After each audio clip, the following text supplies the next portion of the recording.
Buenas tardes a todas y a todos. Bueno, un placer estar en estas jornadas, en estas nuevas jornadas organizadas por la Facultad de Derecho. Y hoy estamos acá por un debate necesario, en realidad, que tiene que ver con la cooperación en materia de fiscalidad internacional en la región y un poco poner en relieve lo que se está discutiendo en el marco internacional. Em, Así que sin más, en realidad ahora después vamos a hablar un poco más sobre estos detalles, pero le paso la palabra a Horacio Corti para que haga la presentación de estas jornadas y bueno, eso. Horacio, por favor. Bueno, Verónica, muchas gracias. Como siempre, gracias a todos los que comparten y confían con nosotros este espacio de discusión del derecho internacional financiero y tributario, como los otros que hacemos desde nuestro Centro de Estudios de Derecho Financiero, ¿no? Que en promedio por lo menos hacemos una actividad semanal por Zoom, libre, gratuita, abierta a todos como actividad académica. Y seguimos, bueno, conversando, ¿no? En estas jornadas de derecho internacional. Hoy en particular que nos vamos a referir a la Plataforma Regional de Cooperación Tributaria, ¿no? Para América Latina y el Caribe, que es un emprendimiento de cooperación internacional regional para la materia tributaria, para que los países de nuestra región puedan afrontar de forma coordinada los desafíos financieros y tributarios que hoy nos muestra el mundo contemporáneo, que son muy difíciles de afrontar. Y hay algo que venimos diciendo, ¿no? En sucesivas reuniones, y que hasta esta situación las, las relaciones internacionales regionales nunca tuvo un lugar central la cuestión financiera y tributaria. Y esto no es algo de ahora, sino de décadas, ¿no? De forma que cada país sigue su estrategia nacional. Hay como una dificultad para consensuar en ámbitos institucionales, internacionales, regionales, comunes, algo que uno puede llamar el interés regional. Eh, Pensando para esta presentación, me acordaba de tiempos, bueno, cada uno se acuerda conforme a su edad, ¿no? Pero me acordaba nuestros comienzos de la transición democrática, ¿no? En aquellas épocas de Alfonsín, y lo que estaba en ese momento en el centro de la atención, o al menos una de las cuestiones, era la crisis de la deuda de los años 80, pensemos año 83, etcétera, que era algo común de México hasta la Argentina. Y en ese momento hubo algunos intentos regionales de poder consensuar alguna política común frente a esa crisis de la deuda. Pero como todos sabemos, ese finalmente no fue un camino que llevó a algún puerto, y todos los países de nuestra región llevaron a cabo una negociación individual con los resultados que ya conocemos. En nuestro caso, eso se dio una década después, a mediados de los años 90, con el conocido en su momento Plan Brady, ¿no? Que fue la solución, digamos, entre comillas, que se dio al problema de la deuda. Y claro, bueno, la plataforma, dos palabras, me gustaría decir dos palabras sobre la declaración. Si no me equivoco, fue la declaración de Cartagena de Indias.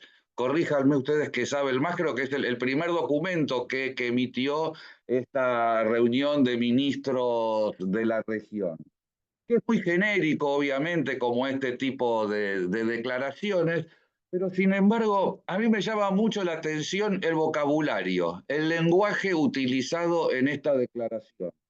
Y Es corta, pero simplemente voy a remitir un párrafo donde se habla de buscamos construir de forma participativa y consensuada un espacio de integración para fomentar el diálogo con el objeto de orientar a que las políticas tributarias internacionales y regionales, y acá voy a lo que me interesa, miren cómo dice, propendan a ser incluyentes, equitativas, sostenibles ambiental y socialmente, favorables al crecimiento, la reducción de las desigualdades y el cumplimiento de los objetivos de desarrollo sostenible.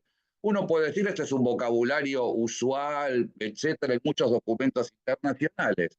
Ahora, si vamos a ver el vocabulario clásico que se utilizaba en el derecho internacional tributario tradicionalmente entendido, convenios no para evitar la doble imposición, etcétera, esto no tiene absolutamente nada que ver. Es más, diría yo, ni siquiera tiene que ver con el ayornamiento que se dio en los últimos años a través de la OCDE, donde si vemos en general los objetivos son bastante negativos, porque a evitar la doble imposición se le suma evitar la evasión y se le suma evitar, yo digo un poco clásicamente, el abuso del derecho, en la jerga del derecho internacional actual, no sé, planificación fiscal agresiva, bueno, esa invención de términos, pero al fin de cuentas no es más que el abuso del derecho y, y no más que eso, pero miren ustedes, son todas cuestiones negativas, mientras que acá tenemos objetivos positivos, es decir, la coordinación internacional en materia tributaria tiene que buscar una serie de finalidades que son las que están enunciadas acá. Y este vocabulario, ¿dónde es habitual? ¿No? Porque si no es habitual del tradicional derecho internacional tributario, tampoco es habitual del derecho internacional económico. Pienso tratados de protección recíproca de inversiones, que es uno de los núcleos del derecho internacional económico, o el derecho internacional del comercio, con la Organización Mundial del Comercio, etcétera. Este vocabulario tampoco tiene nada que ver con el que se desarrolla en esos ámbitos del derecho internacional.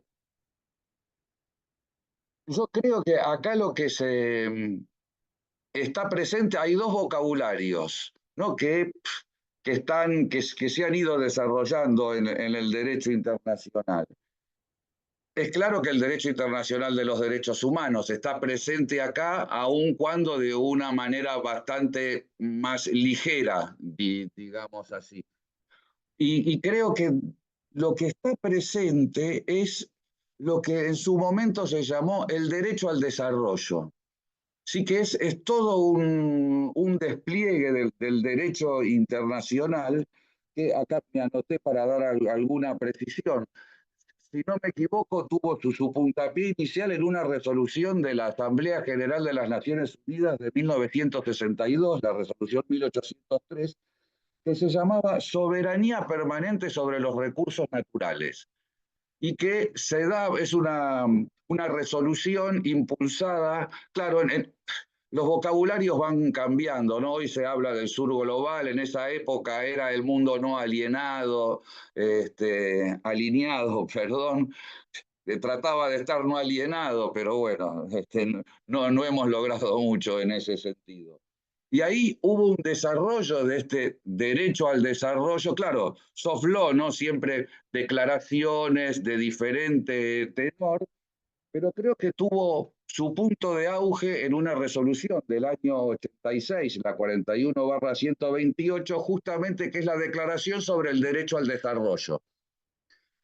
Claro, y antes incluso había una declaración, año 74, si no me equivoco, donde es interesantísima esa declaración, ¿no? Porque es sobre el establecimiento de un nuevo orden económico internacional. Es como una declaración de espejismos, digo yo, ¿no? Porque ahí había un enunciado muy ambicioso que justamente se enunciaba en un mundo que a partir de ese momento, si algo iba a ser reacio, esa idea de un nuevo orden económico internacional. ¿Y cómo se fue?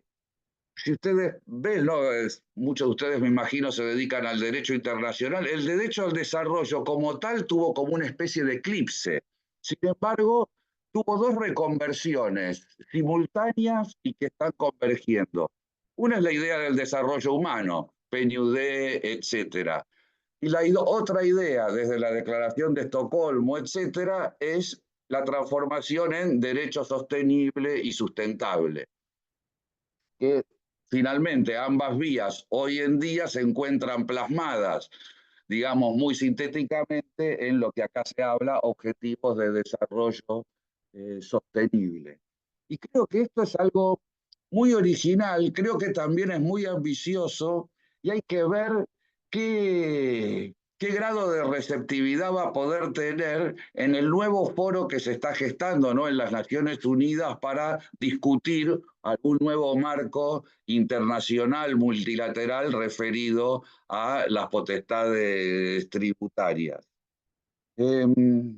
Claro, hablábamos antes con Adrián, acá también está presente, claro, está como subyacente, ¿no? Todo el derecho internacional de los derechos humanos y como ustedes saben, hemos venido avanzando en la región, muchos colegas y organizaciones no gubernamentales redactando unos principios de derechos humanos para la política fiscal. Y si ustedes ven ahí en los últimos principios que tienen que ver con la cuestión internacional, obligaciones extraterritoriales, etcétera, hay muchos elementos que para poder trabajar en esta vía. Así que, bueno, era esa impresión, esta simple reflexión que quería comentar con ustedes como introductoria, porque los que saben, que también les quiero agradecer a Natalia, Florencia, Adrián, perdonen, los nombro con sus nombres, simplemente disculpen la confianza. Así que los dejo con ellos, con Verónica, como siempre. Muchísimas gracias por participar. Hago mi última propaganda para los que quieran entrar o publicidad a nuestro sitio del Centro de Estudios de Derecho Financiero y Tributario. Ahí venimos editando nuestra revista Debates, que es de acceso libre y gratuito para todos. Tenemos un último número dedicado al derecho penal, pero el anterior número está dedicado a el derecho internacional de los derechos humanos y la política fiscal. Así que ahí lo pueden consultar de forma libre. Bien, me paro acá porque prometí que iba a hablar poco. Muchas gracias y te paso la palabra, Verónica. Bueno, Horacio, muchísimas gracias por este recorrido. La verdad que ha sido muy ilustrativo y bueno, y tocando introduciendo ya varias de las cuestiones que vamos a discutir hoy. Y también en esta propaganda que hacías, la verdad que encuentro como economista que la revista Debates hace un aporte muy interesante, muy importante en materia en los aspectos de tributación internacional y bueno, y agradezco el trabajo también de la Comisión de Derecho Internacional Tributario en estas jornadas, que son también, y la invitación a participar en estas jornadas, ¿no? Bueno,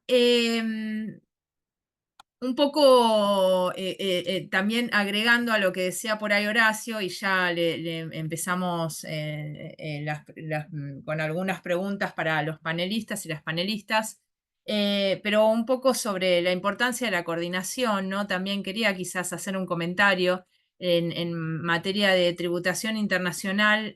La realidad es que con un capital financiero internacionalizado, ¿no? La coordinación entre estados es, bueno, es casi un punto de partida, digamos, no, los estados nacionales quedan limitados en sus posibilidades, ¿no?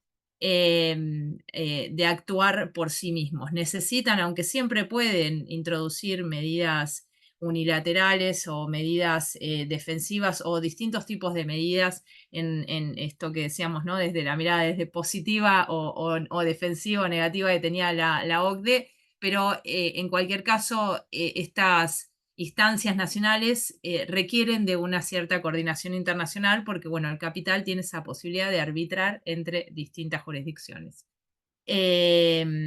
Entonces, De ahí la importancia de la plataforma y de la coordinación también en Naciones Unidas, ¿no? Y la gobernanza global en materia de tributación internacional es también algo de lo que seguramente hablarán los panelistas que están invitados, los y las panelistas, ¿no? Así que bueno, un poco para empezar esta discusión, ¿no?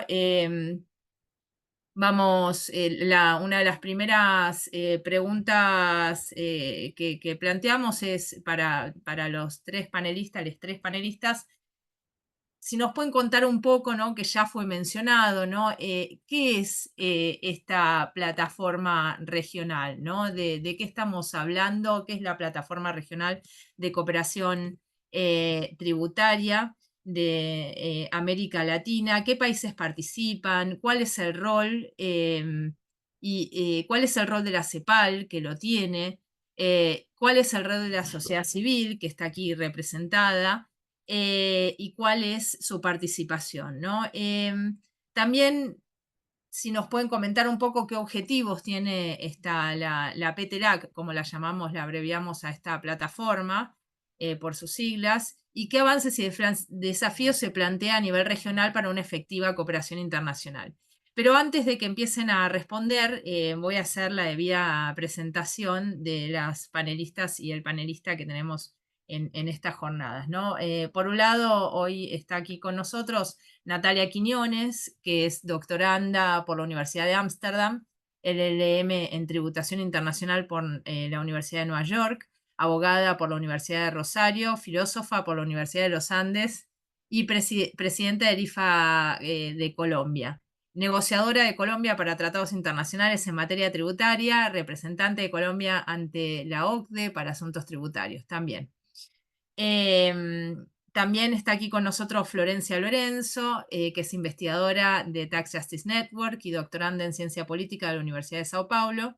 Tiene un título en Ciencias Sociales por la Universidad Federal de Minas Gerais, donde también obtuvo su maestría en Ciencia Política. Y estudia temas relacionados a tributación internacional, análisis político comparado y relaciones internacionales.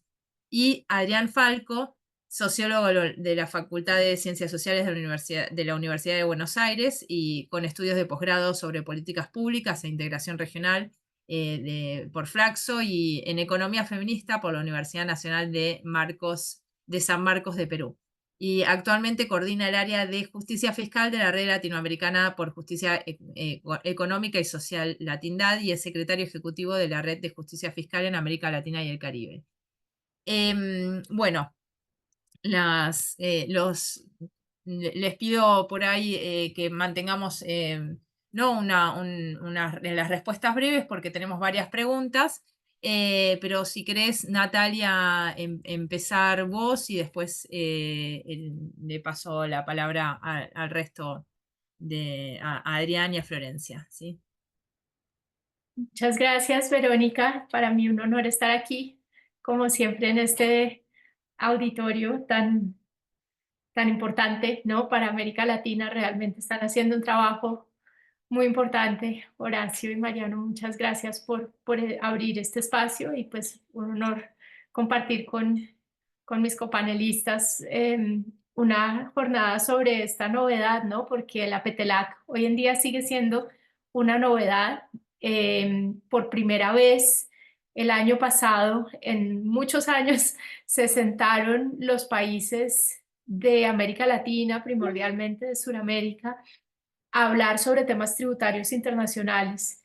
Esto, digamos que nos permitió llegar a ese punto de la declaración que mencionaba el profesor Corti de Cartagena, pero pues fue un momento muy especial de voluntad política porque en general los países de América Latina en temas de tributación internacional hemos sido bastante independentistas, ¿no? Cada cual buscando lo mejor para sí mismo, defendiendo sus políticas tributarias nacionales, buscando ser más competitivos frente al resto de países en la región y por eso no cooperando mucho entre nosotros. Entonces, esta ventana que se abrió en julio del año pasado realmente creó un espacio de cooperación muy nuevo que nos permite de alguna manera empezar a alcanzar otras regiones que ya tienen una cooperación muy profunda. Miramos, por ejemplo, a los africanos, la Unión Africana y ATAF, que son dos organizaciones panafricanas intergubernamentales, han tenido un crecimiento gigante en los últimos años y han logrado realmente que África, sus 54 miembros plenos de la Unión Africana, tengan una sola voz en temas de tributación internacional. Nosotros aspiraríamos a llegar allí, ojalá más pronto que tarde, pero pues fue una gran inspiración para nosotros pensar en cómo llegaban los africanos, con qué disciplina a todos los foros a reiterar primero la posición de grupo y ya luego hacer perdón, los matices nacionales. Entonces, pues la PETELAC es básicamente este espacio latinoamericano para que nuestros países puedan avanzar en ese debate de una manera incluyente. Y la parte de incluyente, pues espero que Florencia y Adrián me ayuden a hablar un poco más de ella, porque quiere decir con todas las voces, no solamente las voces de gobierno, sino también las voces de todos esos actores que se ven afectados por las decisiones tributarias que toman los gobiernos en el día a día. Gracias, Verónica. Muchas gracias, Natalia. Y Adrián, ¿querés agregar algo desde el punto de vista de la sociedad civil? Sí, gracias, Vero. Bueno, gracias por la invitación también. Un gusto y un honor enorme poder estar acá.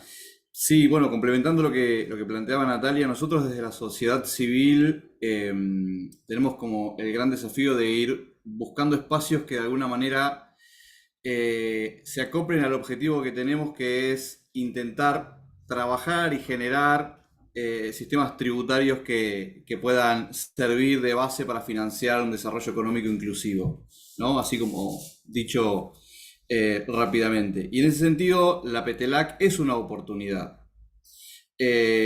Por supuesto que siempre nos gusta ver el vaso medio lleno, ¿no? Desde la sociedad civil somos como muy entusiastas de estas cuestiones, pero también hay una crítica política detrás del espacio de la PETELAC que no termina, a nuestro juicio, de consolidarse políticamente en la región. Si bien es un espacio interesante de intercambio, de generación de conocimiento, que ya se planteó 3 grupos de trabajo, que comenzó Colombia, la presidencia pro tempore, y continúa ahora Chile, hay una continuidad, hay una necesidad de seguir trabajando sobre progresividad, sobre gasto tributario, sobre impuestos ambientales. Hay ahí un déficit de músculo político que no termina de consolidar a ese espacio y que a nuestro juicio tiene como esos grandes desafíos, ¿no? De romper un poco este péndulo permanente en la región, de ir de un lado hacia el otro, y en donde lo que se escribe con la mano se borra con el codo, y eso hace que de alguna manera no termine consolidándose un espacio. Hoy los países que participan, bueno, los que más están motorizando esta plataforma son Chile, Brasil y Colombia muy fuertemente, pero no solamente con los temas específicos de PETELAC, que son los que mencioné, progresividad, gasto tributario, impuestos ambientales, sino que quieren dar el paso, por ejemplo, hacia la Convención Fiscal de Naciones Unidas, tratar de trabajar ahí como bloque. Si bien existe el GRULAC, la PETELAC también ha tenido un rol destacado en estas negociaciones. Quienes pudimos estar ahí en Nueva York lo vimos en vivo y en directo, ¿no? Las sucesivas reuniones que iban teniendo los países de América Latina, por lo menos los de la PETELAC, para acordar posiciones comunes. Los países que hoy están participando, los enumero, son Chile, Colombia, Brasil, Perú, Dominicana, Bolivia, Guatemala, Panamá y Paraguay. Faltan muchos más, pero es verdad también que hay una dificultad de acceder a la PETELAC, no por la PETELAC misma, sino porque a nivel de los gobiernos o no conocen el espacio, no lo terminan de conocer, o hay dificultades políticas para que se puedan sumar. Bueno, esos son parte de los desafíos. Hay algunos más, pero bueno, los vamos a ir enumerando después. Muchas gracias, Adrián. Florencia, ¿qué tal? ¿Querés agregar algo? Sí, solo complementar un poco lo que ya dijeron Natalia y Adrián, y primero agradecer por la invitación a Mariano y Horacio. Es un espacio muy lindo para compartir y discutir algunas ideas. Eh,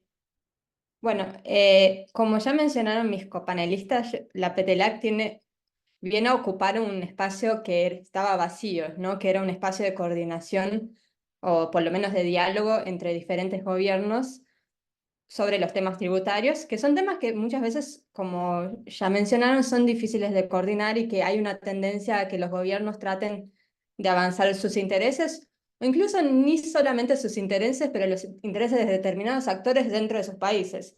Entonces, una cosa positiva de la PTLAC, al ser un espacio público en el que los países tienen que mostrar el proceso de toma de decisión de lo que están de construcción de posiciones comunes, es también ver cómo los distintos actores interactúan en ese proceso de toma de decisión y hacer un poco más público y más transparente esos mecanismos, ¿no? Bueno, yo creo que además siempre nos inspiramos mucho en el ejemplo de la Unión Africana, sobre la importancia de coordinar posiciones para ser eficaces en temas tributarios, pero también podemos pensar el caso de la Unión Europea, que coordina bastante sus posiciones en varios foros, y eso también permitió que avancen varios temas que son difíciles de hacerlos separados. En fin, incluso en algunos temas hacerle frente a donde no tienen puntos en comunes a Estados Unidos, que muchas cosas están alineadas, en otras no, y la capacidad de coordinar posiciones a nivel región es siempre muy importante. Pero como ya mencionaron mis copanelistas, hay algunos desafíos que me parece que son importantes de ponerlos en la mesa para que podamos discutir y ver cuáles son los caminos que hace falta reforzar para que no pase lo que pasó con otros ámbitos de la cooperación regional, ¿no? Porque me parece que estamos marcando mucho lo difícil que es a veces construir espacios de cooperación en el ámbito tributario, pero en el caso de la región fuimos muy poco eficaces en construir ámbitos de cooperación en general. Varias iniciativas que tuvimos durante el siglo XXI y antes muchas veces enfrentan problemas políticos de que cambia el gobierno, las abandonan, buscan foros diferentes para avanzar sus posiciones. Entonces, creo que un punto de partida inicial es que la cooperación tributaria tiene que aprender de donde las otras iniciativas de cooperación tuvieron problemas. Yo creo que un punto central ahí es la importancia de que tengan un entramado profundo en la sociedad y en los diferentes actores, que varios actores de la sociedad, no solo los gobiernos, vean en esos espacios de colaboración o de diálogo un punto donde puedan avanzar sus intereses o sus deseos, sus luchas políticas o incluso sus pautas. Yo creo que ese entramado, sea sociedad civil, pero otros actores también, fortalece estas iniciativas de cooperación. Un último desafío que me parece importante remarcar es el rol de la OCDE en la región. Hay varios países que tienen aspiraciones de ascender, hay países que ya hacen parte de la organización, y eso genera a veces problemas para, coordinar la posición, el nivel de profundidad que ciertas pautas ganan o no. Y yo diría que también generar un diálogo común entre diferentes países puede ser una forma de, en fin, también fortalecer las posturas en todos los foros tributarios, ¿no? No solo ahora, muy importante, y vamos a discutir un poco de acá a poco Naciones Unidas, pero también otras iniciativas que tienen implicaciones muy importantes para la región, como, en fin, la iniciativa de los pilares. Por fin, yo solo quiero no terminar en una nota negativa. Yo creo que hay muchos avances muy importantes y creo que uno de los que más me gustaría remarcar es que aunque este foro formal o en proceso de formalizar sea reciente, yo creo que la sociedad civil y determinados sectores ya están construyendo estos espacios de diálogo común hace muchos años. Estábamos hablando con Adrián llegó hoy de Chile, estaba en un evento muy importante que hace la Tindad con el CIATS para tener un diálogo de sociedad civil con autoridades tributarias, que es un diálogo muy importante para justamente construir gramáticas comunes, preocupaciones comunes, compartir experiencias, etc.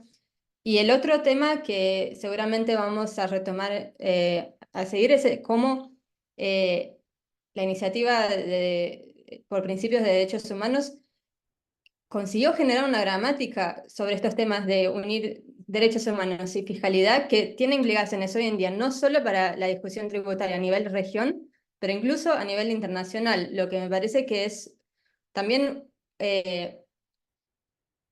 hay como una trayectoria previa a la formación de esta plataforma que me parece que ayuda mucho a que tenga un impacto que nos gustaría que tenga, ¿no? Voy a parar por ahí en esta. Muchísimas gracias, Flor. Y bueno, ahí justamente, y en particular con lo que estaba comentando Florencia, se introduce, ¿no?, un poco la siguiente pregunta, que refiere a, bueno, a la interconexión, ¿no? O más bien, digamos, la siguiente pregunta va dirigida a qué opinión les merece la Convención Marco sobre Cooperación Tributaria Internacional de Naciones Unidas y los complementos y diferencias con el marco inclusivo de la OCDE. Pero antes de darles la palabra, quería hacer una vinculación, ¿no? Porque Flor estaba justamente recién hablando, y perdón, es que para mí es como que son todos amigos y amigas acá, entonces me cuesta no tratarla, no acortar el nombre, ¿no? Pero bueno, Florencia justamente se estaba refiriendo a la interacción con el Pilar 1 y 2, con el marco inclusivo de la OCDE, con el rol justamente de la región, y de la cooperación y de la coordinación de posiciones en la región en estos otros foros, ¿no? Y eso es un poco a lo que va la siguiente pregunta, ¿no? Pero antes de hablar de esa coordinación es bueno saber qué es lo que pasa en esos otros foros.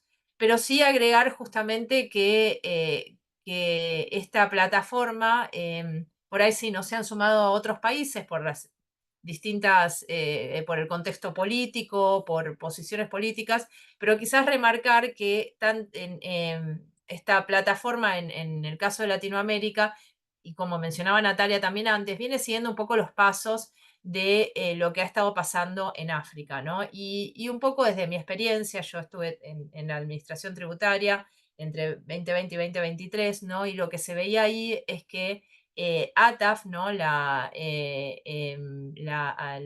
Como el CIAT de africano, ¿no? La Asociación de Administraciones Tributarias Africanas, em, logró llevar una posición incluso a las discusiones del marco inclusivo de la OCDE, una posición unitaria de países que tienen sus diferencias, ¿no? Tienen sus diferencias políticas, tienen sus diferencias económicas, tienen sus diferencias tributarias, pero lograron ponerse de acuerdo sobre algunos aspectos para tratar de defender una posición desde el punto de vista de países en desarrollo en un marco, que era el marco inclusivo de la OCDE, que no es Naciones Unidas, ¿no? Entonces, donde justamente el tratar de agruparse en un marco como el marco inclusivo de la OCDE no es tan fácil o o requiere un esfuerzo de coordinación aún más grande que el que se requiere quizás en Naciones Unidas, donde los países están acostumbrados a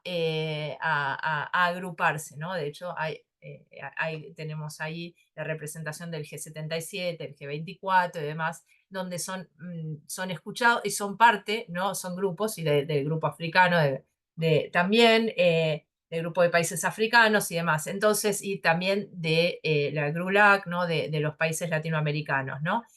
Entonces, un poco con de ahí, digamos, la importancia de la PETELAC, más allá de las discusiones que se llevan adelante en los subgrupos, pero sí permite que brinda otro espacio para que los países hablen de tributación y logren comenzar a alinear posiciones, aun cuando luego mantengan su soberanía, su independencia y lleven su propia posición, pero tener estas conversaciones necesarias, ¿no? En un foro formal creado para ello. Entonces, con esto, bueno, les cedo la palabra para esta segunda pregunta. También vamos más o menos en el mismo orden, si les parece. Natalia, si querés comentar algo sobre la Convención Marco, sobre cooperación tributaria internacional de Naciones Unidas y o la situación en que esto pone, digamos, las discusiones en el marco inclusivo de la OCDE, que es algo bastante interesante, de hecho, para comentar, ¿no? Gracias, Verónica. Pues yo creo que efectivamente el espacio que se ha creado en la ONU está muy alineado con lo que estábamos viendo de la PETELAC, en términos de buscar esa inclusividad, esa universalidad y esa transparencia en el proceso de toma de decisiones de tributación internacional. Yo creo que los países del sur global llevábamos ya un buen tiempo insatisfechos con el proceso de toma de decisiones, con el proceso de decisiones de agenda en la OCDE.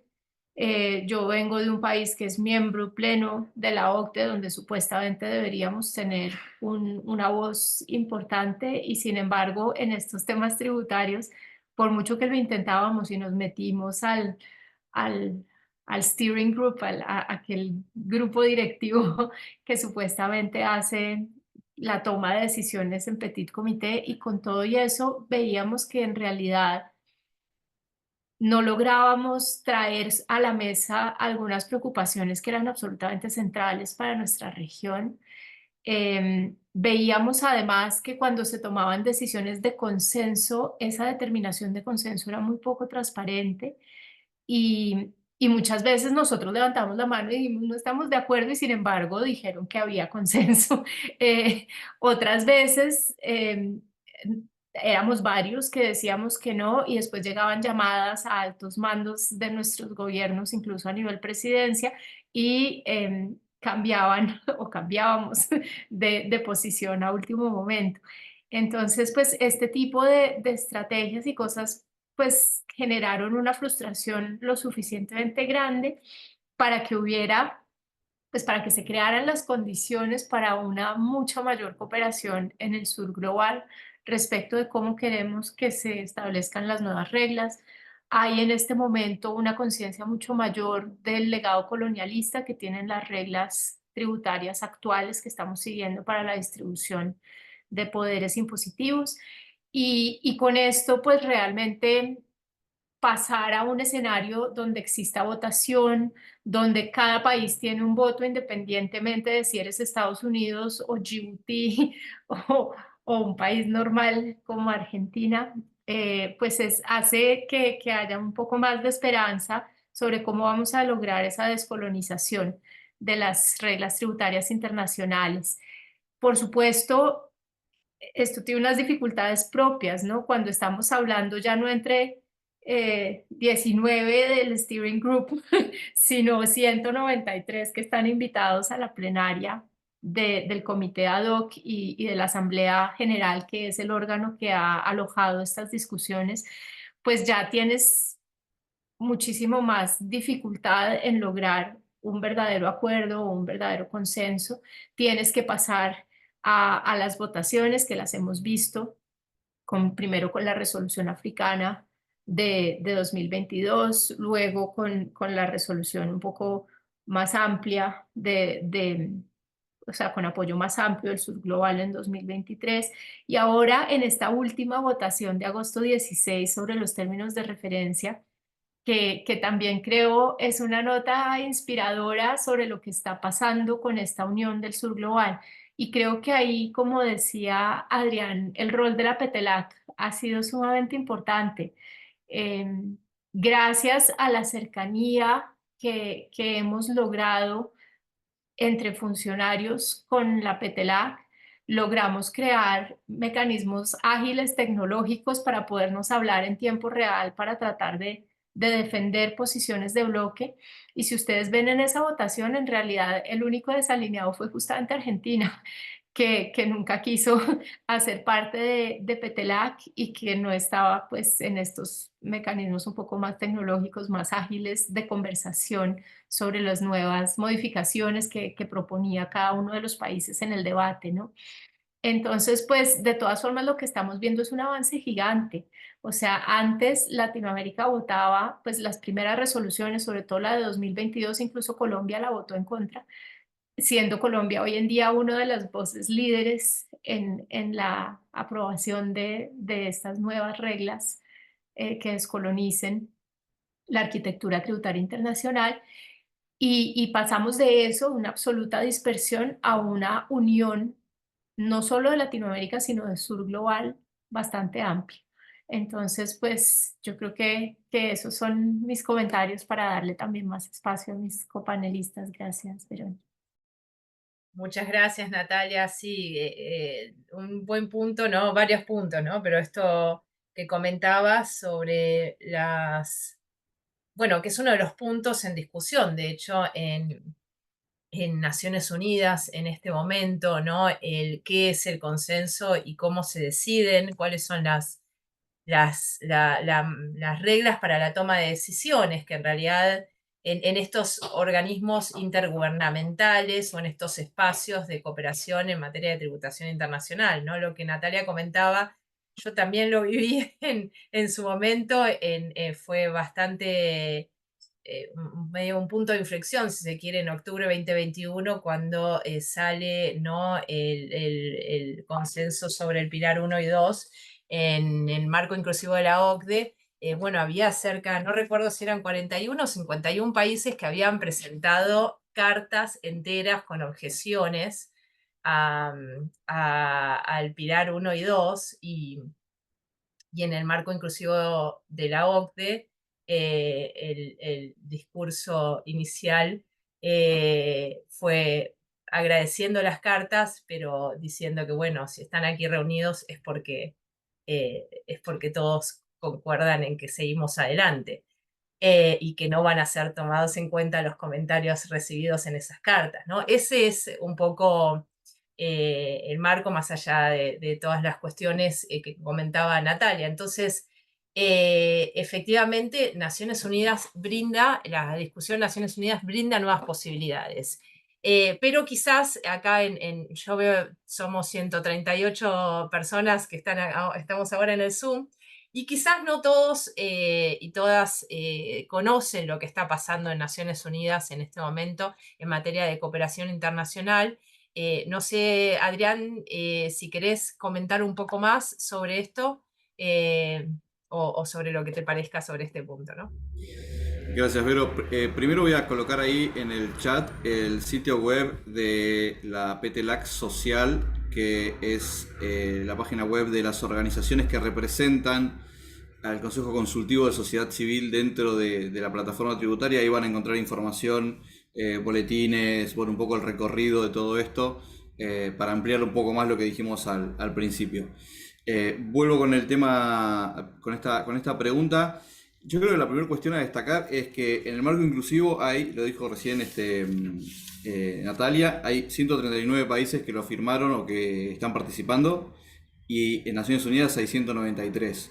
Con lo cual ahí hay más de 50 países que estaban por fuera del marco inclusivo y que ahora tienen voz y voto dentro de Naciones Unidas para discutir temas de fiscalidad internacional o de cooperación en materia tributaria internacional. Ese es un dato que puede parecer superficial, pero creo que es absolutamente relevante, porque nosotros venimos insistiendo desde la sociedad civil y desde hace muchísimo tiempo la necesidad de ampliar y democratizar el debate sobre la fiscalidad internacional. La OCDE no es un espacio representativo del sur global en absoluto, y es por eso que este gran paso que se ha dado dentro de Naciones Unidas para nosotros es absolutamente importante. Ahora, lo que yo quería contarles es un poco los puntos críticos que se han dado, por lo menos en esta última ronda de negociaciones, que dieron lugar a los términos de referencia, que me parece importante destacar.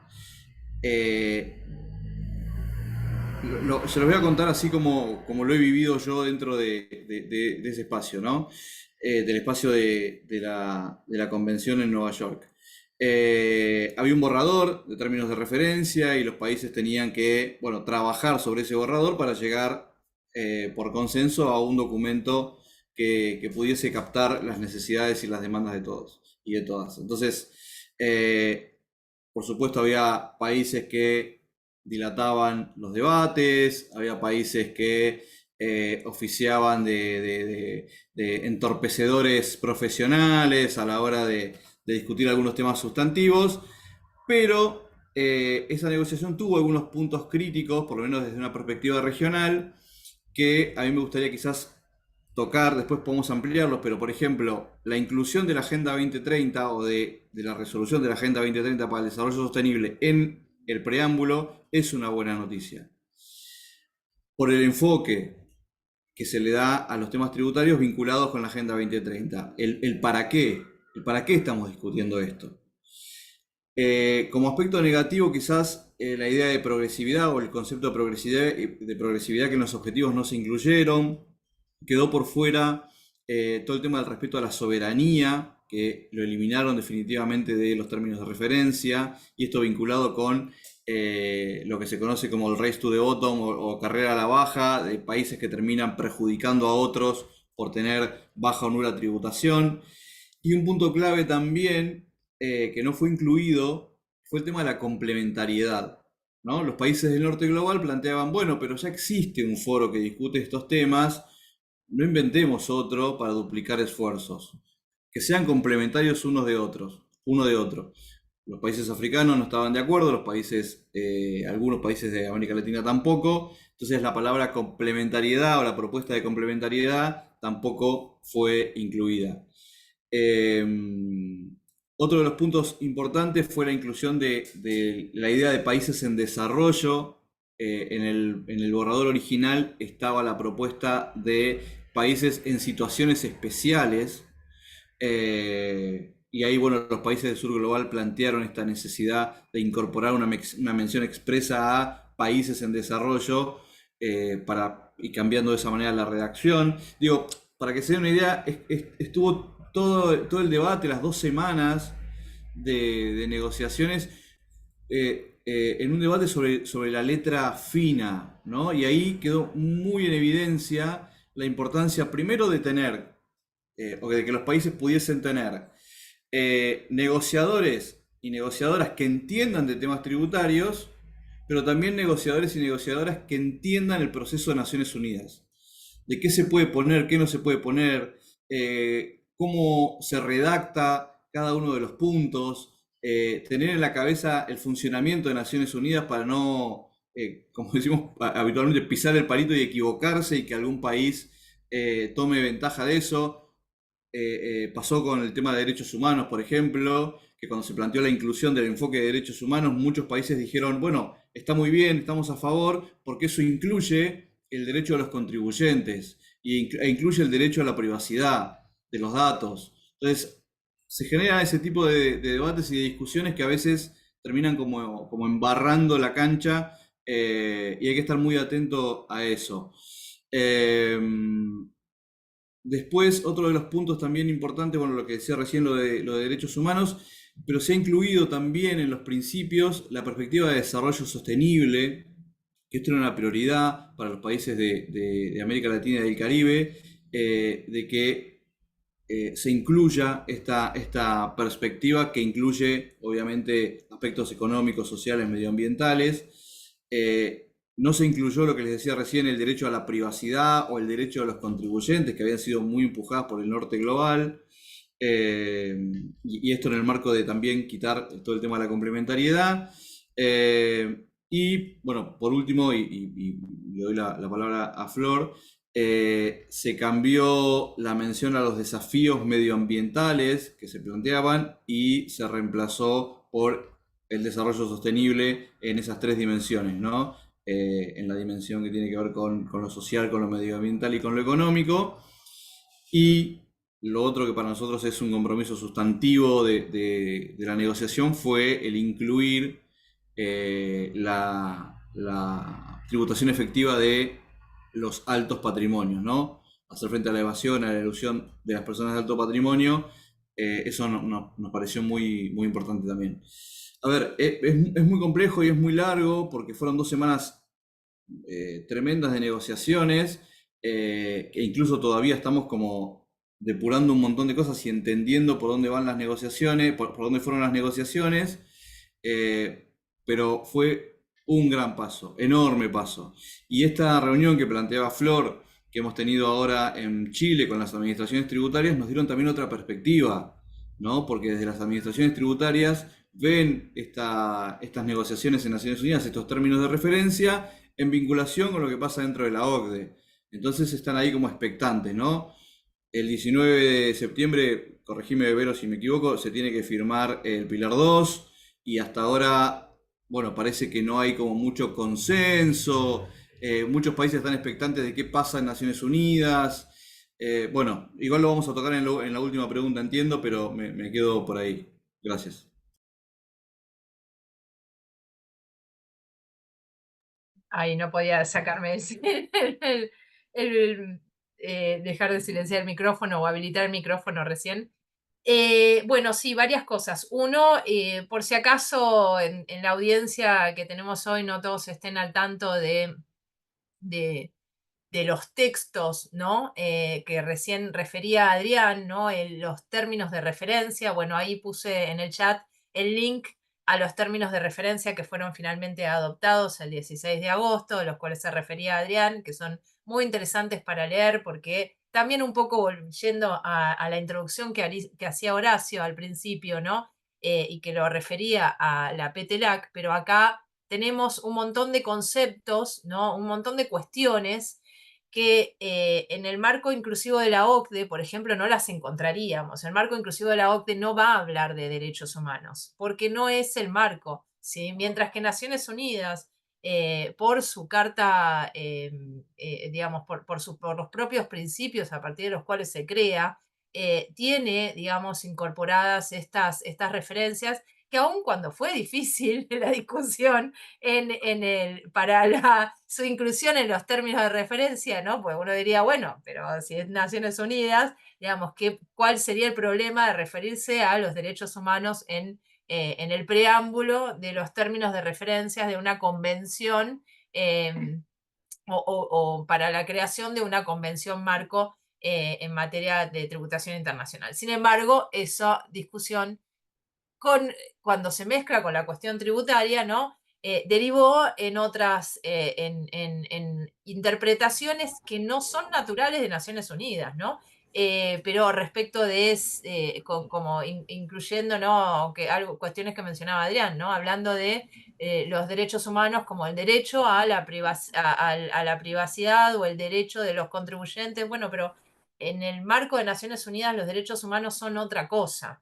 No es eso, ¿no? Que eso sí logró trascender esa discusión, ¿no? Porque existen ya otras resoluciones de Naciones Unidas que tienen referencias más claras, ¿no? Y una cuestión, ¿no? Solo por, como me decía recién Adrián, corregir, lo que se va a firmar o lo que está a la firma, ¿no? Se abre a la firma el 19 de septiembre, son las reglas subject to tax rule del Pilar 2. El Pilar 2 no requiere la firma de un convenio multilateral. Lo puede adoptar cada país de manera unilateral. Las cuestiones del Pilar 2 que refieren a un convenio son estas de la regla de sujeción a impuestos, ¿no? Que es la subject to tax rule en inglés, que modifica todos los convenios, ¿no? Que es como permite la modificación de una sola vez de todos los convenios para evitar la doble imposición que un país tenga a los fines de incorporar un mínimo. Hay algún micrófono encendido, ahora lo voy a silenciar, pero aprovecho ese sonido para callarme yo y pasarle la palabra a Florencia, para ver si quiere agregar algo más respecto de lo que ya se dijo, ¿no? Sobre esta cuestión, ¿no? De qué es lo que está pasando en Naciones Unidas y y un poco la interacción o no con el marco inclusivo de la OCDE.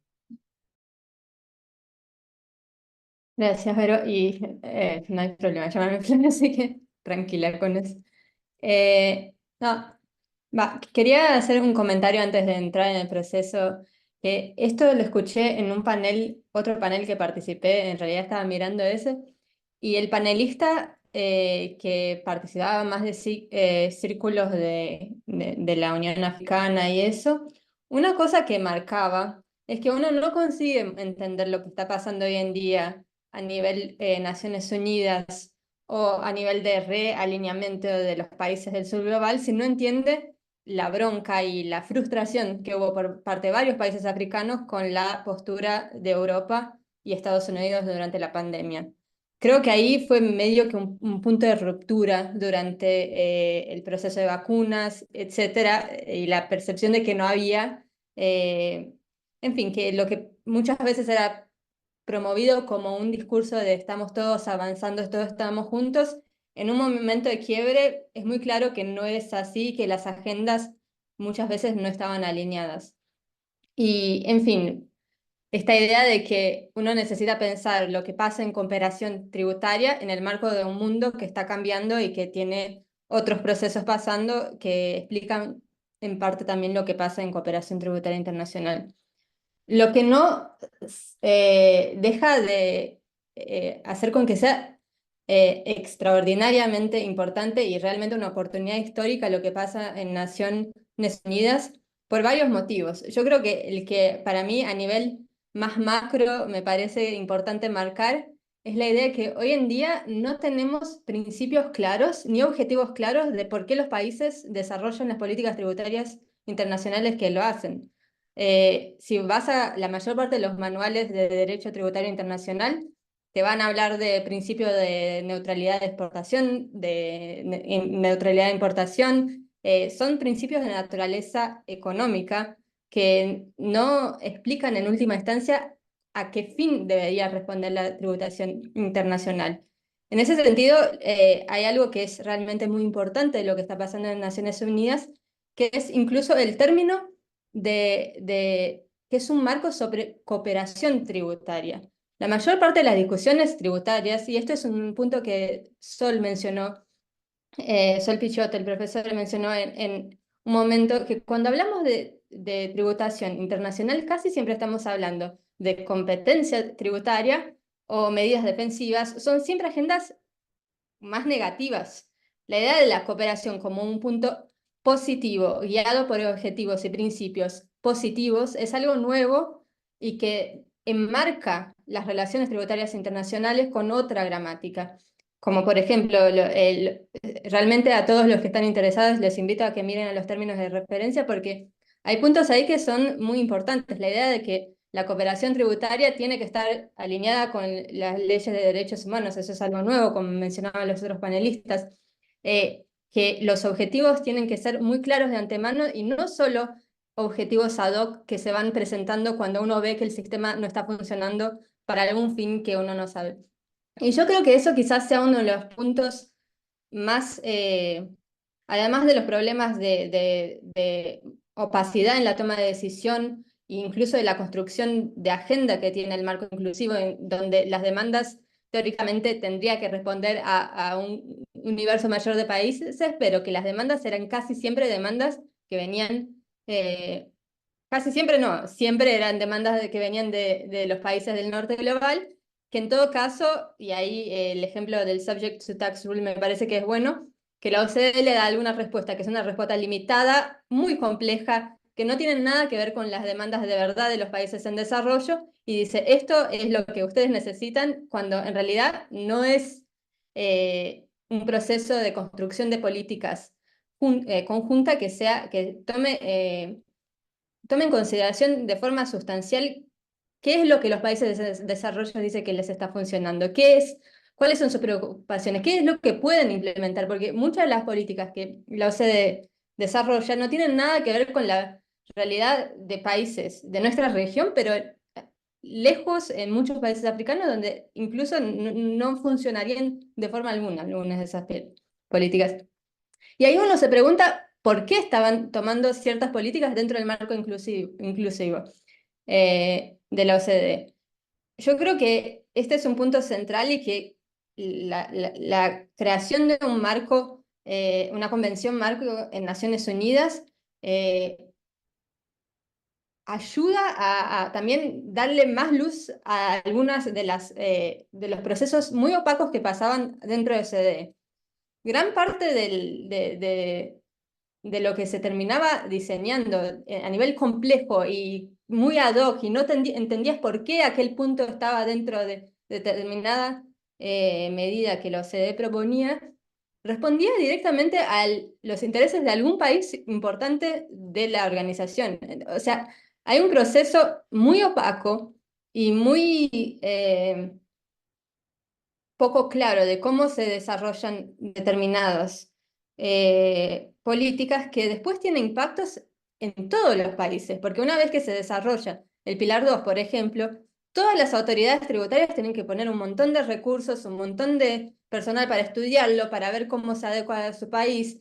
Ahora hay toda la discusión sobre los incentivos tributarios en nuestra región, que en el marco de si va a ser afectado por el Pilar 2, si no va a ser afectado por el Pilar 2.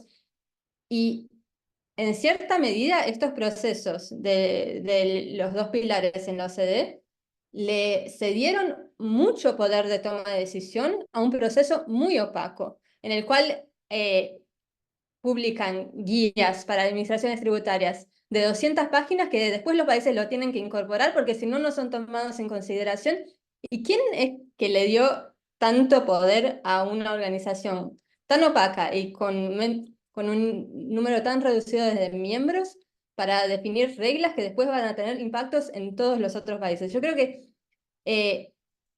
un punto central cuando estamos hablando del término convención marco es justamente darle un marco de principios y objetivos a lo que estamos haciendo cuando los países se juntan para discutir política tributaria internacional, porque eso no está claro. ¿Con qué fin están juntándose? ¿Con qué objetivos? Si quieren solo mejorar, facilitarle la vida a las grandes empresas o si quieren generar sistemas tributarios más justos, ¿no?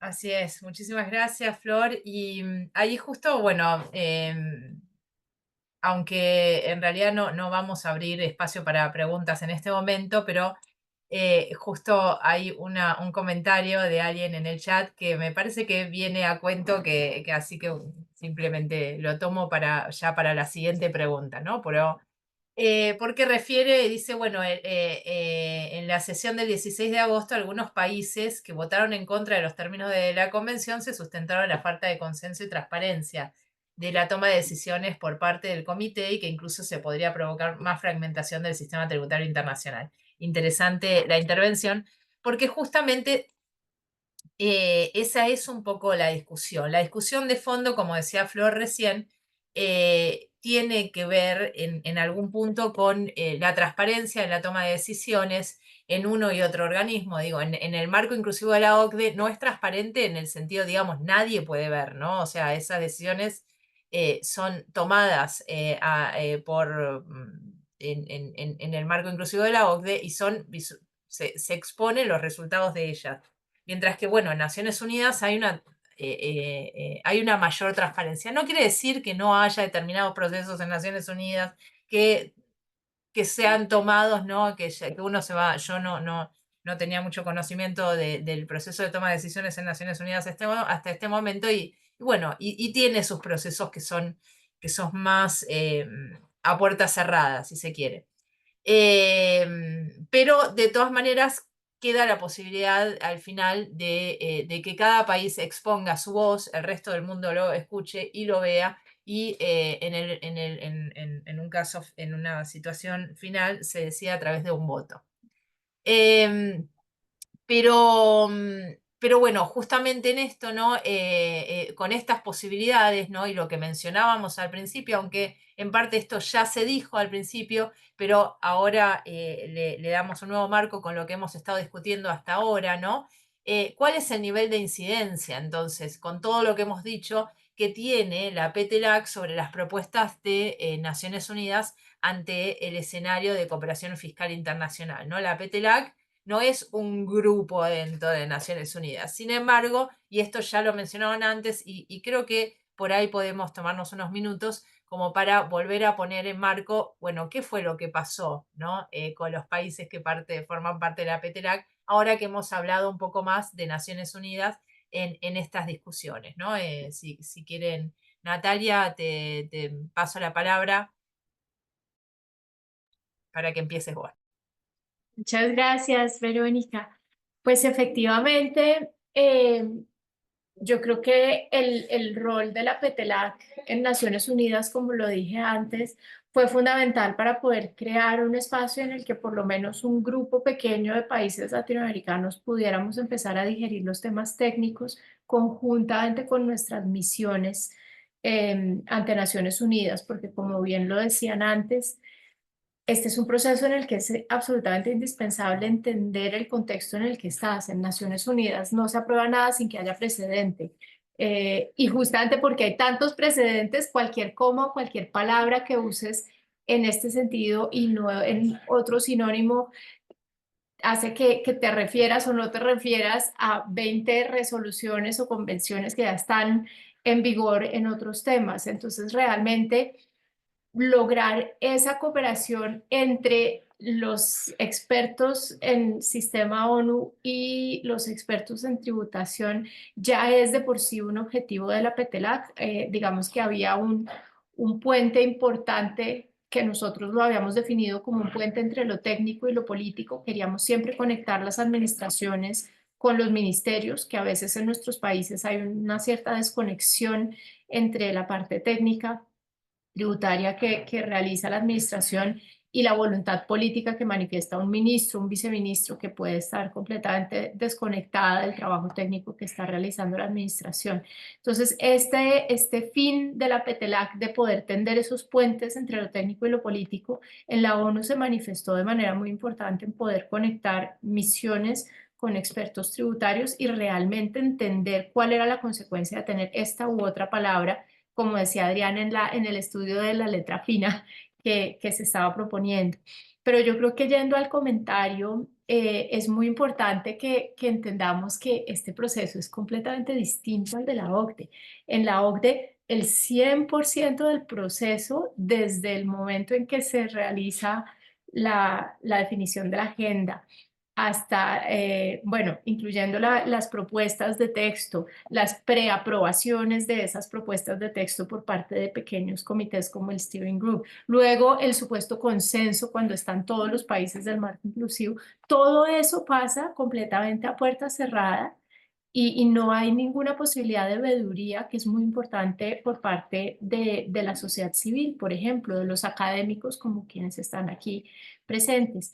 En cambio, en la ONU no solamente tiene la posibilidad de ver todas estas etapas en UN Web TV, en internet completamente abierto, sino que además queda grabado y puedes volver y mirar la expresión de sorpresa de Canadá cuando sale algún pedacito de la decisión. O sea, uno incluso podría hacer un video corto de esos shorts que ahora están de moda, un TikTok con los highlights de las expresiones de los delegados que a veces les toman y te das cuenta que realmente no está todo cocinado como sí puede pasar en otros escenarios. Entonces, pues si bien no es absolutamente abierto en el sentido que no todos estamos participando en la redacción de la primera propuesta, sino que hay un buró.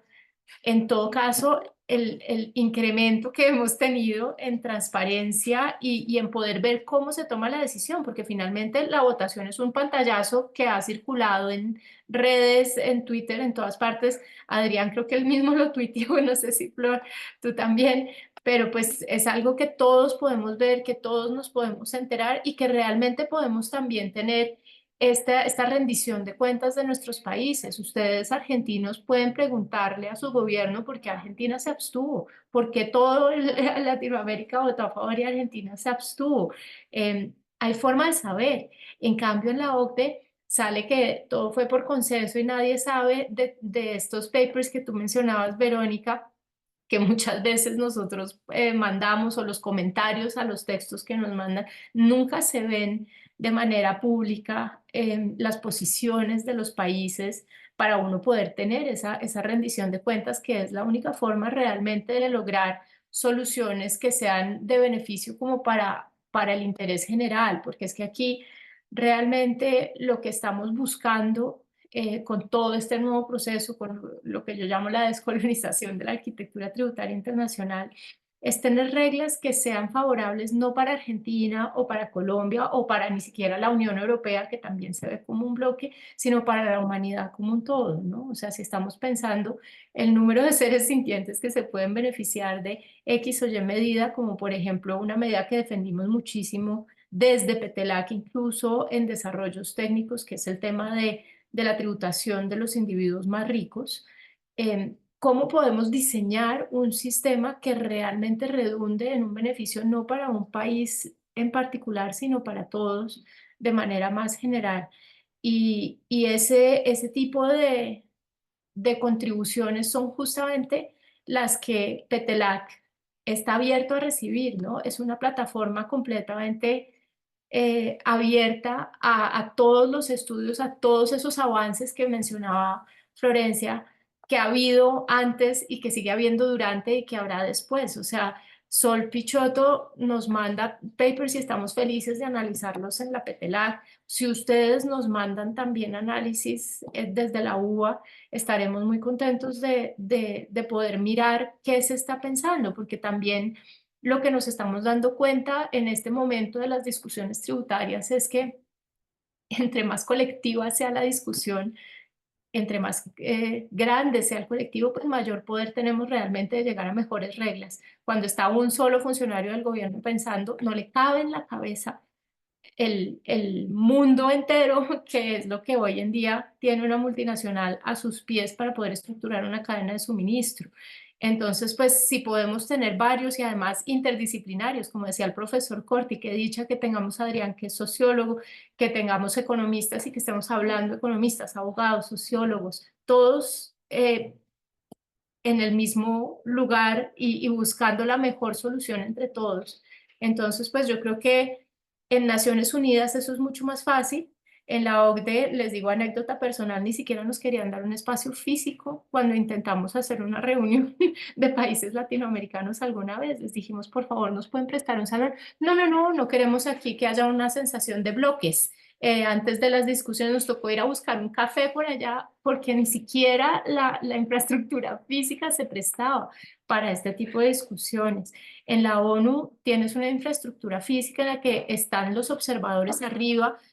Adrián podía bajar y hablar con nuestros negociadores en el café, todos nos juntábamos y era posible tener este diálogo porque hay unos que ven algo que los otros no ven y es importante poderlo saber. Entonces, pues a pesar de que unos países que votaron en contra dijeron que no era transparente, realmente estamos a años luz de lo que teníamos antes y en sentido de mejorar. Entonces, pues ojalá podamos seguir en ese camino. Y bueno, aprovecho yo para disculparme porque por motivos personales voy a tener que salir un poco antes, pero pues agradecerles a todos y a todas que hayan decidido compartir este espacio con nosotros, que puedan tener esa posibilidad de pensar los temas. Digamos que la Petelac en sus grupos de trabajo está pensando en soluciones porque no basta con decir que necesitamos descolonizar las reglas, tenemos que decir cómo, qué vamos a proponer, cómo lo vamos a hacer y de una manera que realmente tenga en cuenta lo que está pasando en el mundo, una movilidad completamente ilimitada. El otro día estaba leyendo, por ejemplo, que Kim Kardashian vuela 165 veces al año en su avión privado. ¿Ustedes creen que un principio de residencia con 183 días para una persona que vuela 165 veces al año tiene algún sentido? No tiene ningún sentido. Tenemos que pensar en lo que está pasando hoy en día, pero entonces si eso no sirve, si no es la permanencia 183 días en algún lugar, ¿cuál va a ser nuestro nuevo principio y cómo vamos a hacer para que no se lo bailen así de facilito como coger un jet antes de que se te cumplan los días necesarios para no caer en un impuesto al patrimonio, por ejemplo? Entonces, pues nuevamente bienvenidas todas sus contribuciones de alumnos, profesores, o sea, estamos realmente muy contentos en Petelac de tener esta plataforma de discusión mucho más abierta. Y bueno, pues también pedirles que hagan peso político para que logremos superar ese reto que Adrián y Florencia mencionaban sobre la necesidad de tener un mayor peso político. Y el peso político se logra justamente con ustedes, con la sociedad civil y con la academia diciendo, esto es importante, señores gobiernos, esto es importante, pónganse las pilas. Entonces, pues muchas gracias a todos y a todas y que termine, que siga la jornada así de bien como va y que termine todo bien para todos. Gracias. Muchas gracias, Natalia. Sé que te tenés que ir, pero te voy a tirar para unos 2 minutitos más. Hay un punto, ¿no? También, además de todas las cosas que ya mencionaste, pero que no quería dejar de mencionar, ¿no? Hay un punto en esto del consenso internacional, algo llamativo de este protocolo, perdón, protocolo no, pero justamente es un protocolo de los términos de referencia, tal y como fue aprobado, que es que los términos de referencia prevén la creación ya, además de la convención, ¿no? De 2 protocolos tempranos, ¿no? Que se van a estar discutiendo a la par de la propia convención. Sobre uno de ellos ya se ha hablado bastante en esta reunión, bueno, sobre ese no hay o más bien, hay uno de estos protocolos sobre el cual ya hay un consenso entre todos los países que aprobaron, que votaron favorablemente, ¿no? Mientras que el otro protocolo se va a elegir de una lista y en esa lista, bueno, está la cuestión de la tributación a los altos patrimonios. Pero el protocolo que ha tenido este apoyo unánime, ¿no? Y tiene que ver con todo lo que decíamos antes, tiene que ver con la tributación de los servicios transfronterizos, ¿no? Entonces, si querés, por ahí un comentario mínimo sobre esta cuestión, Natalia, y ya con eso te dejamos ir. Gracias. Claro, con mucho gusto.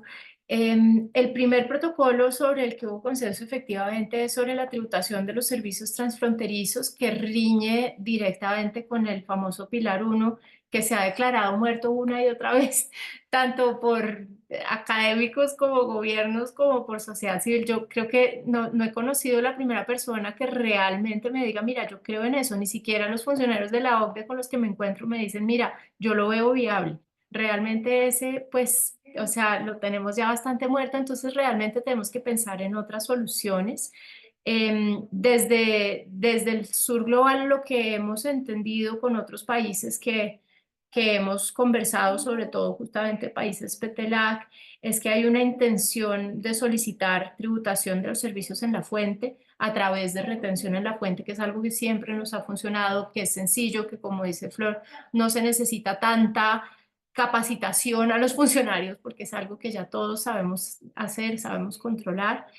Obviamente esto, como se decidió que era un protocolo temprano, requiere consenso con una cantidad de países que no tienen ningún interés en resolver el problema que hoy tenemos. Entonces, pues no vamos a llegar a consenso sobre esa solución.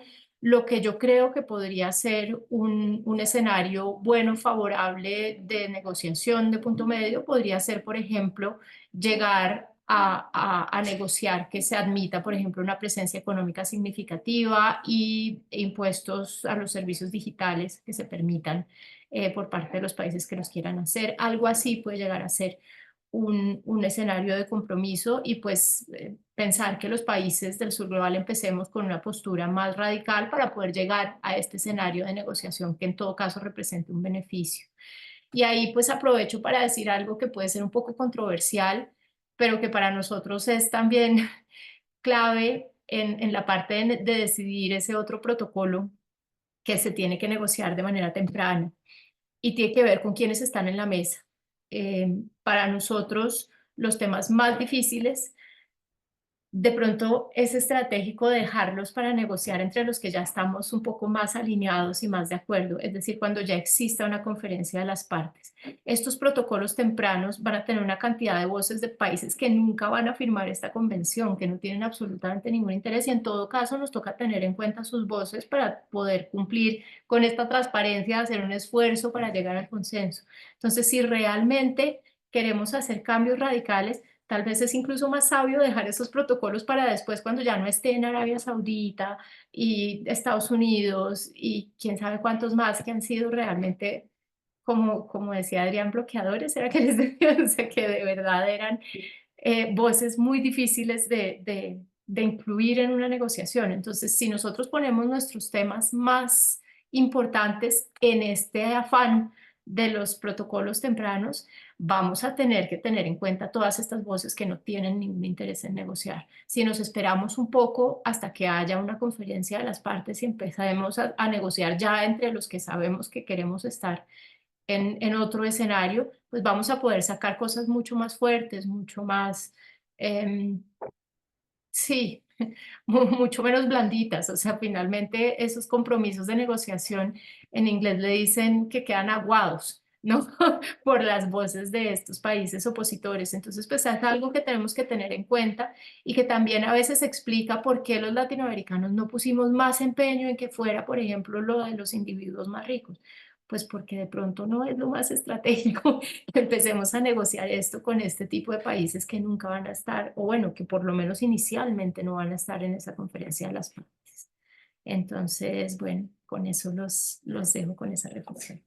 Muchísimas gracias, Natalia, la verdad, excelente exposición y gracias por todo, compartir con nosotros todo tu conocimiento y experiencia en este momento. Y sí, de hecho, bueno, entre esos países está Estados Unidos, que nunca firma estas convenciones, eso es una realidad. Así que es muy, muy interesante la reflexión. Es un punto ese, ¿no? El cuándo, si qué hacer, digamos, con estos protocolos, ¿no? Si conviene o no negociar los protocolos tempranamente o esperar, ¿no? Y es un punto estratégico. Bueno, les paso ahora la palabra a Adri y a Flor. Adri, si querés comentar sobre, por ahí también hacemos las dos preguntas juntas, ¿no? Por un lado, el nivel de incidencia de la PTLAC sobre las propuestas de Naciones Unidas, ¿no? Con todo esto que ya hemos discutido, ¿no? Y con todo este insumo y un poco a partir de lo que ya mencionó Natalia. Y por el otro lado, ¿no? Alguna reflexión también sobre la cuestión de los servicios digitales, el comercio internacional de servicios, ¿no? Su inclusión como el protocolo temprano sobre el cual sí se va a negociar, ¿no? Se va a trabajar, que ya fue incluido en los términos de referencia. Y bueno, como decía un poco Natalia, ¿no? La relación de esto con las discusiones del Pilar 1 y 2 y el estado de las mismas. Y lo que te parezca sobre esto o lo que quieras aportar sobre esta discusión, Adrián, todo tuyo. Gracias, Vero. La verdad es que el tema da para 3 seminarios, ¿no? Porque hay tanta cosa para ver y para analizar que me parece que nos queda chico. Pero respecto de la incidencia de la PTLAC, yo me quedo con algunos indicadores que me dieron la pauta de que la PTLAC estaba influyendo positivamente. Obviamente, en el trabajo articulado con la Unión Africana y otros países, ¿no? Pero, por ejemplo, el hecho de incluir el tema de derechos humanos, eso fue obra del Sur Global, con la PTLAC también ahí a la cabeza. ¿Y cuál fue para mí el gran indicador de que había una incidencia directa de la PTLAC? Bueno, cuando el día 15, creo que fue, o 14 de agosto, se pone a disposición los términos de referencia y se abre ese procedimiento de silencio de 24 horas, en el cual, bueno, si uno está en contra, dice algo y si no, se aprueba el documento. Los países que rompieron el silencio fueron los países de América Latina, justamente porque vieron que en el documento no estaban incluidos los derechos humanos. Y ahí es donde se incluyen y da la pauta del trabajo articulado entre los países africanos, los países latinoamericanos respecto de esto. Bahamas, Belice, bueno, y después Brasil, Chile, Colombia, fueron países que rompieron el procedimiento de silencio.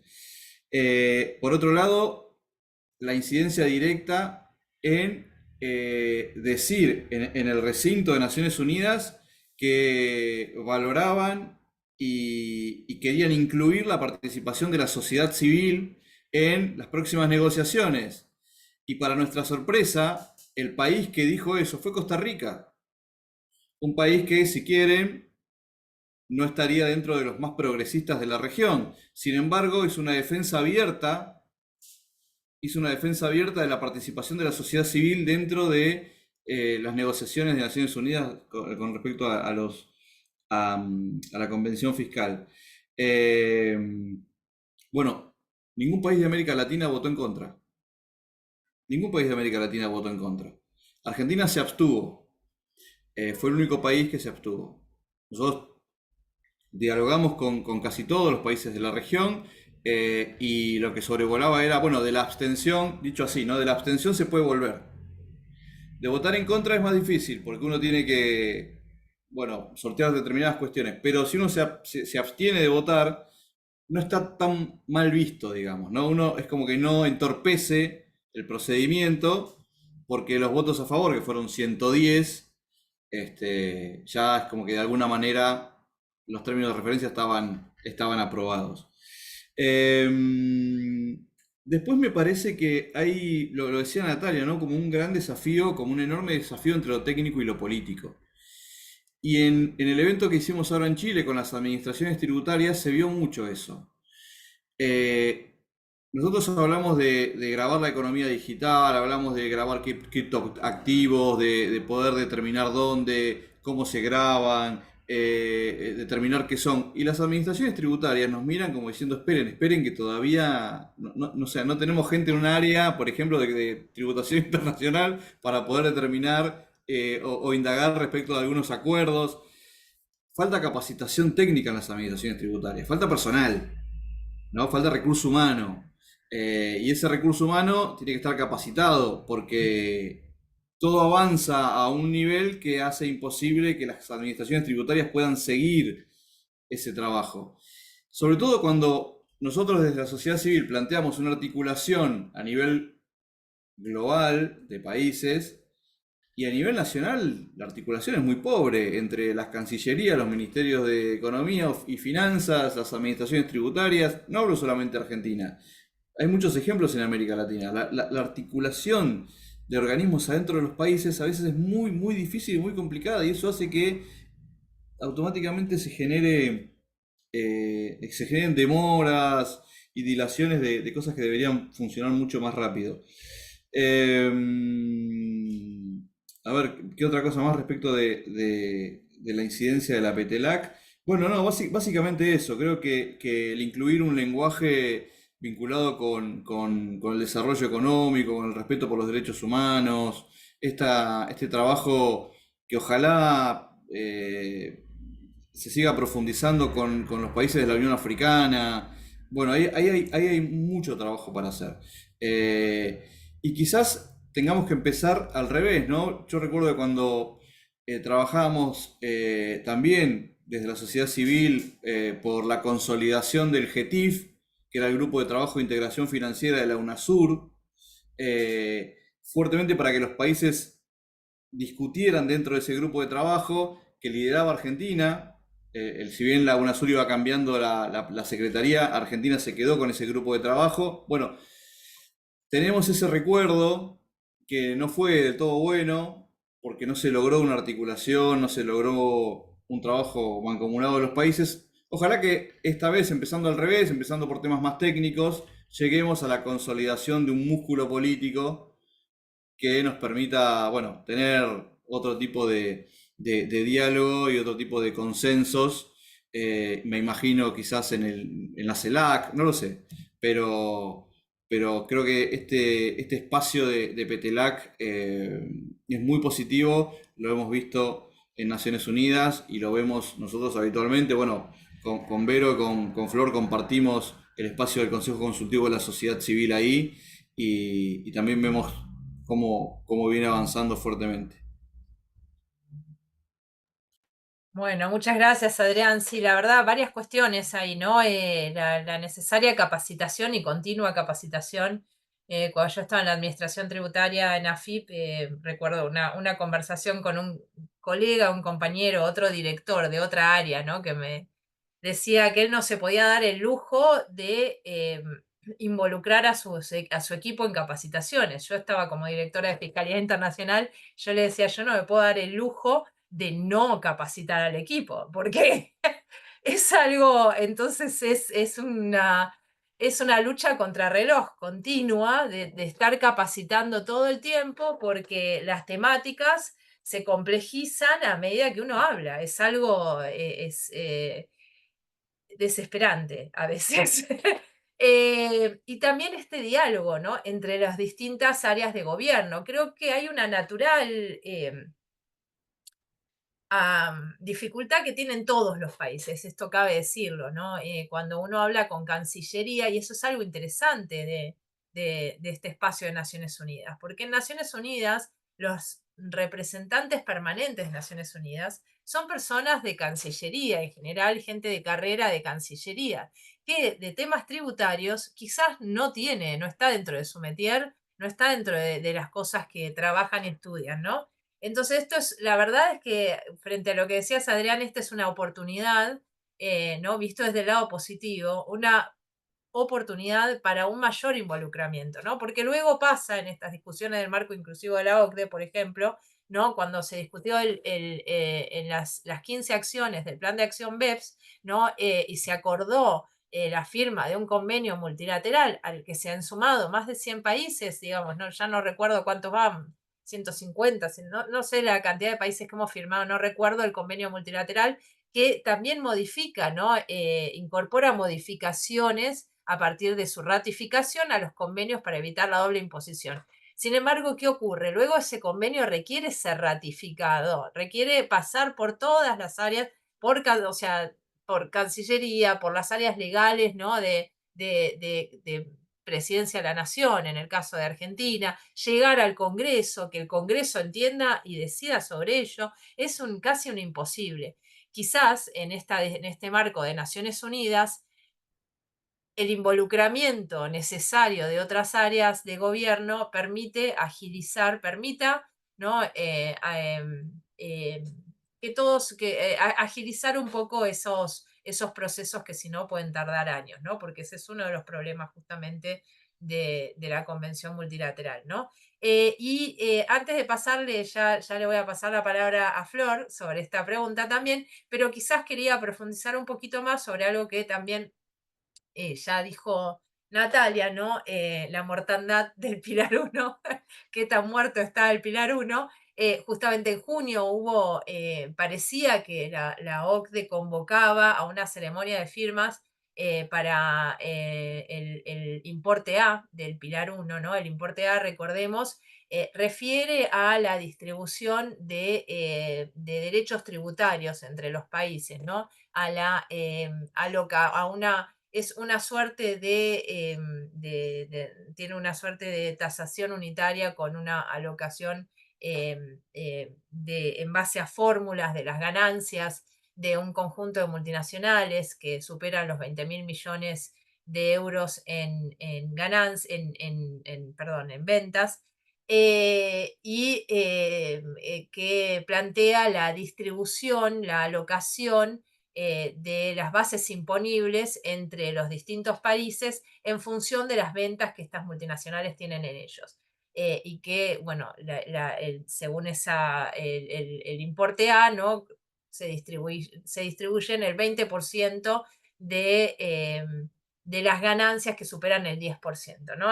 Todo esto es muy complejo, pero uno de los puntos, ¿no? Por los cuales, como decía Natalia, ahora hay un gran consenso, un gran acuerdo o una gran voluntad o deseo, ¿no? de establecer un protocolo temprano para la tributación de los servicios transnacionales es justamente porque este importe A no logró llegar a convencer a nadie, ¿no? Y entre otras cosas, digamos, porque está clarísimo que Estados Unidos no lo va a firmar, está claro que, y está claro que otros países, que grandes países en desarrollo, también se oponen, digamos, más allá de que afecta a todos los países en desarrollo, se oponen sobre cuestiones muy relevantes que también mencionó Natalia y mencionó Flora antes, como por ejemplo la manera en que van a ser consideradas las retenciones en la fuente que ya tienen los países como una suerte de pago a cuenta, ¿no? O como de este importe A, entonces que reduciría obviamente lo que cada país recibe, ¿no? Eso por un lado. Y por el otro lado, que no es exactamente lo mismo, está en juego toda la cuestión del Pilar 2, ¿no?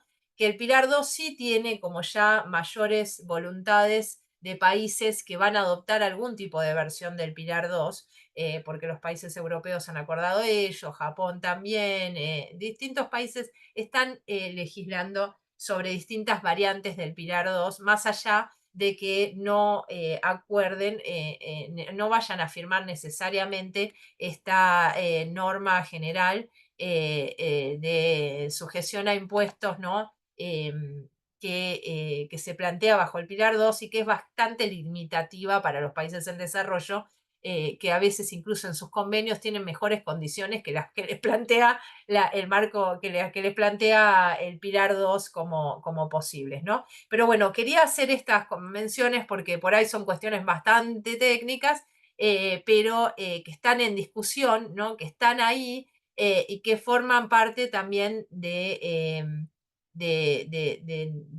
lo que se pone en la balanza en esta nueva convención marco en Naciones Unidas. Bueno, habiendo hecho esta introducción bastante larga, Flor, ahora te paso la palabra a vos para que hagas también quizás un cierre, ¿no? de estas últimas cuestiones que hemos discutido, ¿no? El nivel de incidencia de la PETERAC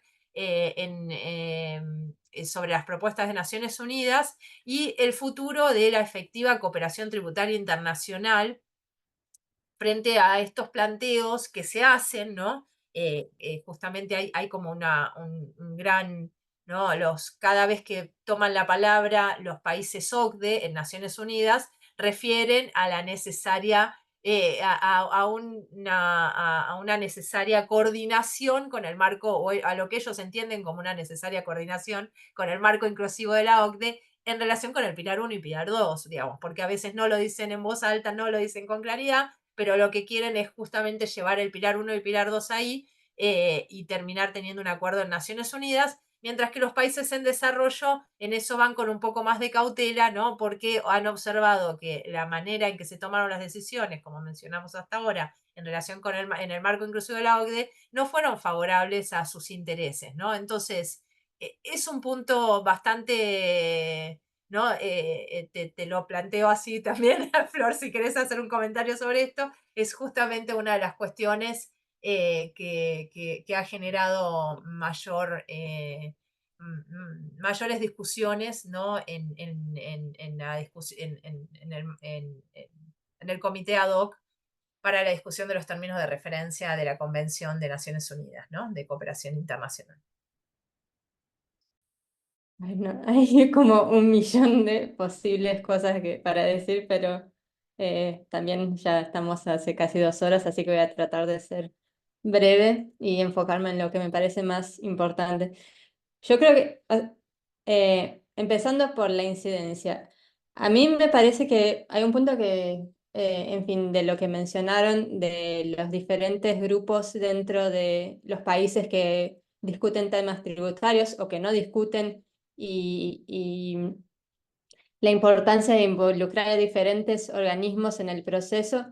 A mí me parece que eso es uno de los desafíos quizás de este proceso en Naciones Unidas, pero quizás también sea uno de las claves para que tengamos un sistema tributario internacional o un régimen o reglas tributarias internacionales distintas a las que tenemos.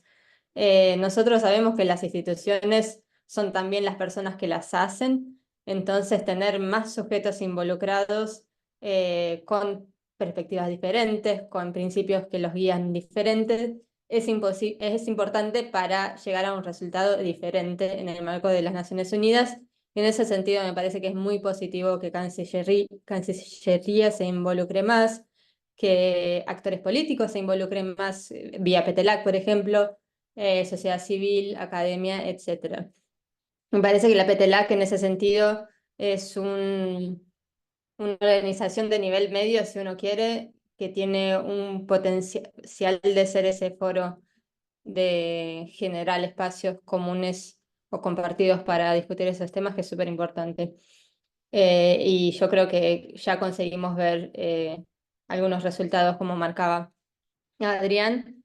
Para una organización que existe hace un año, que haya generado espacios que permiten que los países coordinen y tengan efecto sobre un instrumento legal, a mí me parece que es un gran avance y que con todos los desafíos que conlleva es importante marcarlo. Sobre Pilar 1, Pilar 2 y el protocolo de servicios, a mí me parece que ahí hay una cosa que uno no... Como que el tema de la tributación de los servicios es un tema urgente para la tributación internacional, es gran parte de la discusión en fin, que estamos hace 10 años discutiendo de BEPS, ¿no? O sea, el mandato del G20 para que se empiece a discutir BEPS es de 2012, 12 años, ya que estamos esperando una solución que en los términos de BEPS alinee la base impositiva con donde se generan las actividades productivas. Y sin embargo, en ese aspecto no se ha logrado avanzar mucha cosa. Tuvimos primero la acción 1 de BEPS, que era sobre digitalización de la economía, y tuvo pocos resultados, pero que sin embargo después de ella varios países empezaron a implementar impuestos sobre los servicios digitales.